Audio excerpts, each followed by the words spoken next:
और रायपुर से बड़ी खबर से आपको रूबरू कर देते हैं, जहां छत्तीसगढ़ में प्रशासन का एक्शन जारी है। तो अवैध अतिक्रमण पर चला प्रशासन का बुलडोजर। बीते 2 दिनों से बुलडोजर से कार्रवाई जारी है। डेंटल कॉलेज और मेकाहारा अस्पताल के पास भी बुलडोजर चला है। तो वीआईपी रोड पर बनी हुई दुकानों को जमींदोज किया गया है। संजय नगर इलाके में टूटी 12 दुकानें, सभी जोन में हुई बुलडोजर की कार्रवाई। तो जैसा कि कहा जा रहा था कि सरकार बनते ही बुलडोजर की कार्रवाई की जाएगी, और सरकार बनते ही बुलडोजर की कार्रवाई शुरू भी हो चुकी है। तो 2 दिनों से बुलडोजर की कार्रवाई जारी है। छत्तीसगढ़ में प्रशासन का एक्शन इसको लेकर जारी है। तो अहाते यहाँ बंद किए जा रहे हैं, अवैध अतिक्रमण पर यहाँ बुलडोजर चलाया जा रहा है। तो प्रशासन की कार्रवाई यहाँ पर जारी है। बीते 2 दिनों से बुलडोजर की कार्रवाई की जा रही है।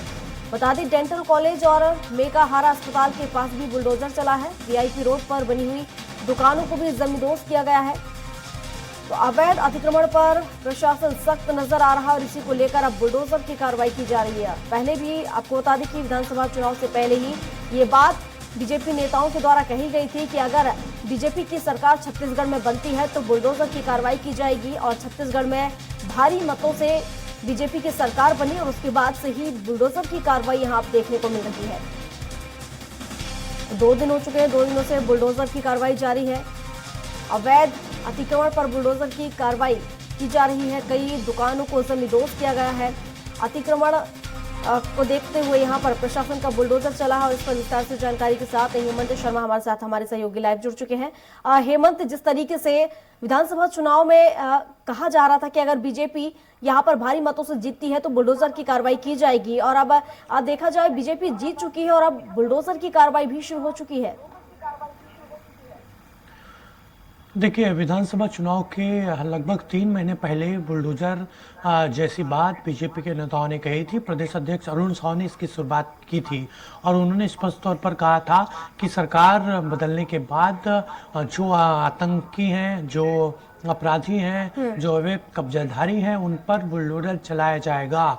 और जिस तरीके से परिणाम बीजेपी के पक्ष में आया, सरकार बदली और उसके बाद पूरे प्रदेश में एक्शन देखने को मिल रहा है। 2 दिन पहले रायपुर में इसकी शुरुआत हुई।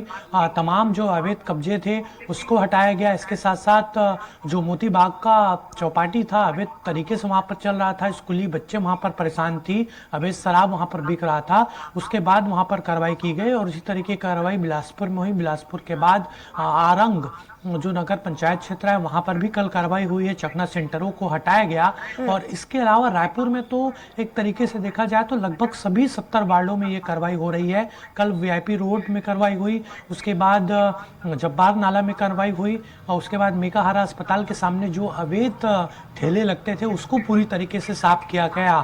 तो एक मैसेज देने की कोशिश हो रही है नई सरकार के द्वारा, बीजेपी के द्वारा, कि अब ऐसे करने वाले लोगों के खिलाफ कड़ी कार्रवाई की जाएगी, और निश्चित तौर पर ऐसे लोगों के खिलाफ बुलडोजर चलेगा।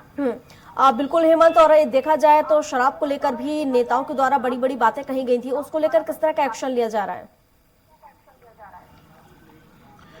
देखिए, इस पर भी कार्रवाई होनी शुरू हो गई है। चकना सेंटरों को वहां से हटाया जा रहा है। जो अवैध तरीके से वहां पर बने हुए थे, शराब दुकानों के बाहर जिस तरीके से स्थिति बनती थी, उसको अब हटाया जा रहा है। शुरुआत रायपुर से हुई, बिलासपुर में भी कार्रवाई हुई, कल आरंग में कार्रवाई हुई है। चकना सेंटरों को हटाया गया, और इसी तरीके की कार्रवाई आगे चलती रहेगी। स्पष्ट तौर पर तमाम अधिकारियों ने निर्देश दिए हैं, छोटे लेवल के अधिकारियों को, निचले स्तर के अधिकारियों को, इस तरीके से शिकायतें आती है तो निश्चित तौर पर कार्रवाई की जाए। लेकिन जिस तरीके से कार्रवाई हो रही है ठेलों के ऊपर, कब्जाधारियों के ऊपर, उसको लेकर सवाल भी उठ रहा है कि आखिरकार नोटिस देने के बावजूद पहले कार्रवाई क्यों नहीं हुई, सरकार बदलने के बाद ही कार्रवाई क्यों हो रही है। तो ये तमाम तरह के सवाल भी हैं, लेकिन लगातार कार्रवाई चल रही है दूसरी ओर, और ये जो कार्रवाई का दायरा है वो आगे चलकर बढ़ जाएगा।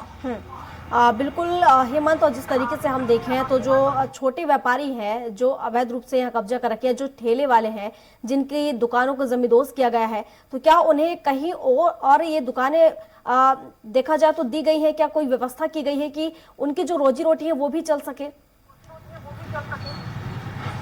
देखिए, जिन ठेला गुमटियों को हटाया गया है उसकी व्यवस्थापन की बात नहीं की गई है।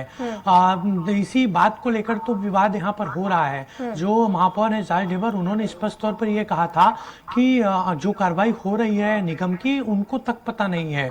और जिस तरीके से मोती बाग में जो कार्रवाई हुई उसको लेकर स्पष्ट तौर पर यह कहा था जायज ढेबर महापौर ने कि उनको व्यवस्थापन के तहत ही वहां पर जगह दी गई थी। अगर व्यवस्थापन के तहत जगह दी गई थी तो फिर उसको हटाना कहीं ना कहीं कई तरह के सवाल खड़े करता है। लेकिन वहां पर कुछ चीजें बिकने की खबर आई थी और उसी के आधार पर वो उसको हटाया गया था। तो फिलहाल ये कार्रवाई जरूर चल रही है। जिन ठेले गुमटियों को हटाया जा रहा है उनकी व्यवस्थापन की बात फिलहाल सामने नहीं आई है। चलिए, शुक्रिया आपका हेमंत तमाम जानकारियों के लिए।